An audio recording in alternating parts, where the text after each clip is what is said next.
सबको good morning. आज हम लोग सेमेस्टर 1, सेमेस्टर 4, सेमेस्टर 5 का बहुत ही ज़्यादा इम्पोर्टेंट क्वेश्चन के बारे में पढ़ेंगे। खोटा भाषा का उद्भव और विकास। ये सेमेस्टर 1 में भी पूछा गया है और 4 में भी पूछा गया है, 5 में भी पूछा गया है और आने वाला एग्ज़ाम में भी ये वाला क्वेश्चन पूछे जाने का बहुत संभावना है। इसीलिए वाला क्वेश्चन को आप लोग पूरा अच्छा से पढ़ लीजिए। खोटा भाषा का उद्भव और विकास कैसे हुआ, उसी के बारे में आज हम लोग इस वीडियो में चर्चा करेंगे और जानेंगे। खोटा भाषा उत्तरी छोटा नागपुर, संथाल परगना और पलामू परिमंडल के 16 जिला में बोलल जा है।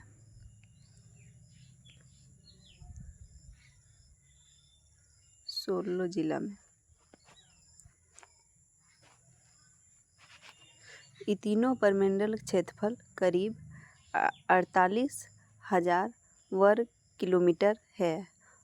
ओकर मध्य 31,000 वर्ग किलोमीटर में खोटा बोल जाए क्षेत्रफल मानल गया है। मतलब ये खोटा भाषा जो है ये उत्तरी छोटा नागपुर में बोला जाता है, संथाल परगना में बोला जाता है, पलामू परिमंडल में बोला जाता है। और तीनों का क्षेत्रफल है ना, कुल मिला के 48,000 वर्ग किलोमीटर है। लेकिन ओकर मध्य 31,000 वर्ग किलोमीटर में खोटा बोला जाता है। 48 में 31,000 वर्ग किलोमीटर में खोटा बोलल जाए। यहाँ के लोग संथाल छोड़ के बाकी सब आदिवासी सदान खोटा के मायकरवा और संपर्क भाषा रूपे अपना लहत, माने कि आपसे बोल बज के में अगर उपयोग करो है। मतलब बता रहा है कि 31,000 वर्ग किलोमीटर है ना, ये 31,000 वर्ग किलोमीटर उस इतना में लोग यहाँ का लोग संथाल है, छोड़ के बाकी सब संथाल छोड़ के बाकी सब खोटा को ही मायकरवा मतलब अपन मातृभाषा मानल है और बोल बज के में खोटा के सबसे ज़्यादा उपयोग करत। भाषा उद्गम बा जन्म केर अभिप्राय है साढ़ा संग अर्थ मेल कराए के अर्थ बोध करवे। मतलब भाषा का उद्गम बा जन्म, खोटा भाषा का उद्भव और जन्म कैसे हुआ उसका अभिप्राय है साढ़ा। साढ़ा मतलब ध्वनि, जो हम लोग बोलते नहीं उसी को साढ़ा बोला गया है।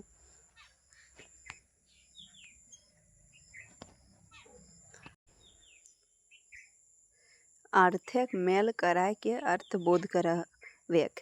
ई भाव विचार कैसे आयला, एकरा कैसे सीखला, आगू बढ़ला, ये खाली अनुमानित है।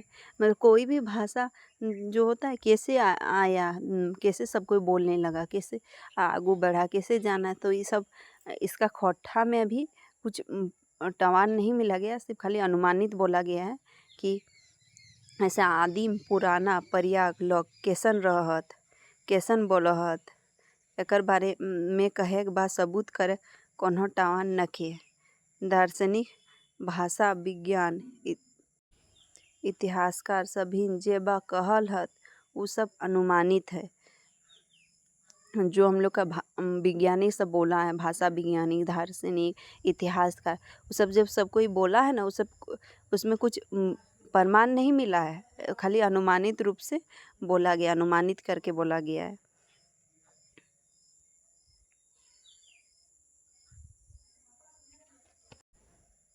से खातिर भाषा के उत्पत्ति सिद्धांत जे दे गल है उस सब में कुछ गुण है तो कुछ दोष है। मतलब जो भाषा का उत्पत्ति का सिद्धांत हम लोग को जो दिया गया है, भाषा दार्शनिक विज्ञान सब दिया है, उस सब में कुछ गुण है तो कुछ दोष है, मतलब कमी है। भारत विद्वान सभे जकरा बेसी मान्यता दियल है तो ओकर में देवी सिद्धांत, प्रकृति सिद्धांत, श्रम ध्वनि सिद्धांत, अनुकरण सिद्धांत, संकेत सिद्धांत, ये सब सिद्धांत दिया है भारत का विद्वान सब। जरा बेसी मान्यता देवी सिद्धांत, प्रकृति सिद्धांत, श्रम ध्वनि सिद्धांत, अनुकरण सिद्धांत, संकेत सिद्धांत,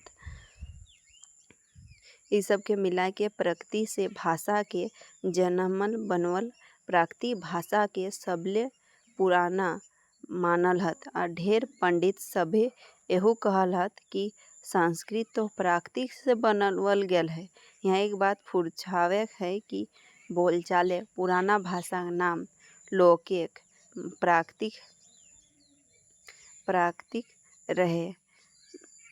यहाँ एक आर्शिष्ट साहित्यिक भाषा नाम छंदम वैदिक रहे। पुराना भाषा का नाम लौकिक प्राकृतिक रहे और शिष्ट साहित्य नाम छंदम वैदिक। ई साहित्य बनवे के बाद ढेर बादे आयल है। अब यहाँ पे और एक जो मतलब विद्वान सब बोला है उस सब में सबसे ज़्यादा किसका मान्यता है? देवी सिद्धांत, प्रकृति सिद्धांत, सर्वध्वनि सिद्धांत, अनुकरण सिद्धांत, संकेत सिद्धांत, इस सब को यहाँ हम लोग का भारत का विद्वान सब सबसे ज़्यादा माना है। 500 ईस्वी पूर्व के आसपास गौतम बुद्ध अपन उपदेश दिए खातिर लौकिक भाषा के अपनावल हिये से प्राकृतिक साहित्यिक भाषा बनल। भले एकर नाम पाली देल गेल। ऐसे ही पाली के रूपो संस्कृत नियर है। 500 ईस्वी पूर्व गौतम बुद्ध अपन उपदेश दिए खातिर प्राकृतिक भाषा के अपनाइल है और हिये से प्राकृतिक साहित्यिक भाषा बनवल है। भले एकर नाम पाली देल गेल। 100 ईस्वी आसपास प्राकृतिक के जे रूप चलल है ओकर नाम अपभ्रंश है। अपभ्रंश माने टूटल फूटल बिगड़ल रूप। यहीं से तत्सम शब्द तद्भव रूप लेल। उत्तर भारत एक सब आर्य भाषा विकास यही प्राकृतिक से मानल गेल है। चाहे वो हिंदी है या बांग्ला या उड़िया या असमिया, ये सब वैज्ञानिक के मत है। अब खोटा भाषा के उद्गम के बारे में बात करल जात। एकर उद्गम के बारे में दो मत आयल है, खरोष्ठी मत और मागधी मत। खरोष्ठी मत डॉक्टर ए.के. झा जो माना है ना, उसको खरोष्ठी मत बोला गया है। और मागधी मत जो डॉक्टर गजाधर मातो प्रभाकर, डॉक्टर विनोद कुमार, विश्वनाथ दसोधिराज, ये सब मागधी मत मानल।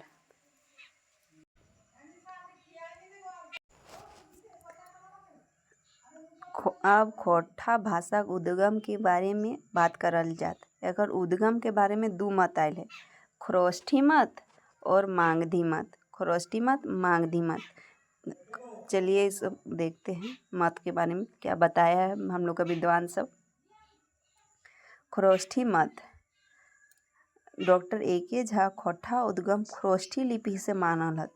वो अपन खोटा एगो सकद स्वतंत्र नामक भाषा लेख 1982 में लिखल हत कि खोटा शब्द भारत एक सबले पुराना भाषा और लिपि खरोष्ठी से बनल है। एकर विकास क्रम के ई नियर देखवल हत। खरोष्ठी पहले बना था, फिर खरोठी बना, फिर खरोठी से खोटा हुआ, फिर खोटा से खोटा हुआ, खरोठा से खोटा बना। ई विचार के उनकर अनुयायी सभी मानहत। झा जी खोटा के अनार्य भाषा मानल हत। यहाँ देखिए, यहाँ पे ऑब्जेक्टिव क्वेश्चन पूछेगा जा सकता है कि डॉक्टर ए.के. झा जी खोटा के कौन भाषा मानल हत? अनार्य भाषा मानल हत। और खोटा शब्द भारत एक सबले पुराना भाषा और लिपि खरोष्ठी से बनल। ये सब बहुत इम्पोर्टेंट है ऑब्जेक्टिव के लिए। खरोष्ठी लिपि से मानल हत, फिर अनार्य, ये सब इम्पोर्टेंट है। अब चलिए मागधी मत के बारे में देखेंगे। मागधी मत जे सभी झा जी के मत के ना माना हत, उ सब खोटा भाषा उद्गम और विकास मागधी से मानल हत। एकर में doctor Gajadhar Mahto Prabhakar, doctor Vinod Kumar, doctor Vishwanath Dasodhiraj और डॉक्टर राम कुमार तिवारी हत। इस सब में आपसी संपर्क ना रहल है, पर ई मत मेल हले कि मागधी से ही उत्तर भारत कर सब आर्य भाषा विकास हल है। यहाँ बोल रहा है कि मतलब इन लोग का आपसी संपर्क नहीं था, लेकिन फिर भी इन लोग का मानना है कि उत्तर भारत का सब आर्य भाषा के विकास भेल है। यहाँ फुरछावे लागिन बात है कि मागधी माने मगध साम्राज्य केर भाषा जे चंद्रगुप्त अशोक के समय रहे जो उड़ीसा से गांधार तक पसरल रहे। मागधी मतलब मगध साम्राज्य के बारे में बताया गया है जो चंद्रगुप्त अशोक के समय से रहे जो उड़िया से गांधार तक पसरल है। डॉक्टर प्रभाकर अपन शोध ग्रंथ में लिखल कि झारखंड में सबले आगू मुंडा बादे कुर्मी आयल हत। डॉक्टर गजाधर मातो प्रभाकर बोल रहे हैं कि अपना शोध ग्रंथ में लिखे है कि झारखंड में सबले आगू मुंडा बादे कुर्मी आयल हत। वही अपन संग अपन जे भाषा ले आयल हत आगू कहल हत कि अखनी कुर्मी के भाषा है खोटा है कुरमाली है। इ दो में खाली क्षेत्रगत अंतर है। मतलब इन खोटा है कुरमाली है इस सब में खाली क्षेत्रगत अंतर है। हियाँ एक बात फुरछावे है कि हर भाषाक शुरू रूप बोली है जे बोलल जाए जखन ओकरा साहित्य लिखाए लाग है तो उ भाषा बन जाए। फिर वो अपन प्रभाव पर वो अपन सीमा ला के दूर दूर तक जा है। खोटा पहली बोली रहे और एखनो है मगर अब एकर साहित्य लिखा लग है तो ई क्षेत्रीय भाषा रूपे ठाव पावल आर झारखंड सरकार एकरो द्वितीय राजभाषा रूपे मान्यता देल है। से ले अब एकर साहित्यिक विकास के बारे में लिखल जाए। बताया जा रहा है कि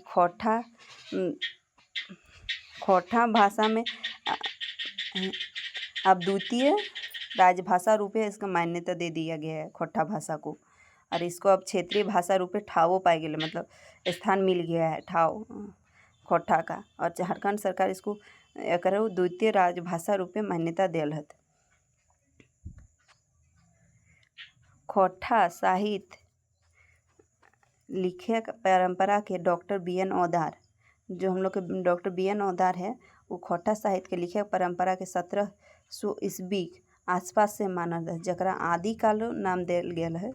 अब एकर पहिल साहित्यकार रूपे रामगढ़ राजा दलील सिंह के नाम देल गेल है। रामगढ़ राजा जकरा अब सब मान लेल हत काहे कि उनकर लिखल शिव सागर एगो महाकाव्य रूपे मानल गेल है जकर में 700 पन्ना और 12,000 दोहा के बात है। अभी प्रमाणिक है कि नया मगर स्वीकार है गेल है।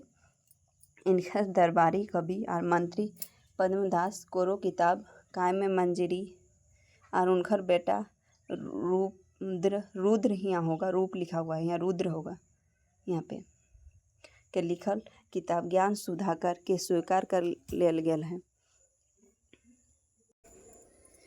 राजा दलील सिंह के आरो 3 किताब राम रसायन राज रहस्य और गोविंद लीला अमृत है। जो हम लोग के बी.एन. ओदार जी है वो बताए कि 1700 ईस्वी से आदिकाल जिसको बोलते हैं उसी समय से खोटा का विकास होने लगा। उस समय राजा दलील सिंह शिव सागर लिखे है और उनका शिव सागर एगो महाकाव्य लगे जकर में 700 पन्ना है 12,000 दोहा है बात है। फिर पद्मदास उनका दरबारी कवि कायम मंजरी लिखल है।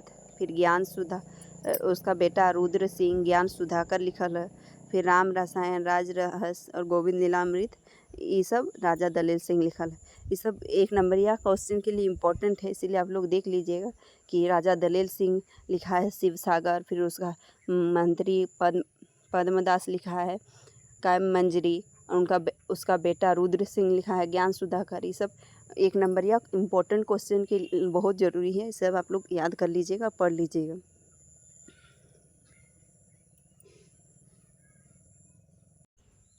मध्यकाल के कुछ लोग 1800 से 1920 तक तो कोई 1947 तक ले जाहत। ये पहरे कवि साहित्यकार राजा गंगा नारायण सिंह के नाम लेल गेल है जकर में 2 किताब रघुवर विनय और गीता संगीत। ये मध्यकाल का कवि है गंगा नारायण सिंह और वो 2 किताब लिखा है रघुवर विनय गीता संगीत। ये भी बहुत इंपॉर्टेंट क्वेश्चन है 1 नंबरिया का देख लीजिएगा याद कर लीजिएगा।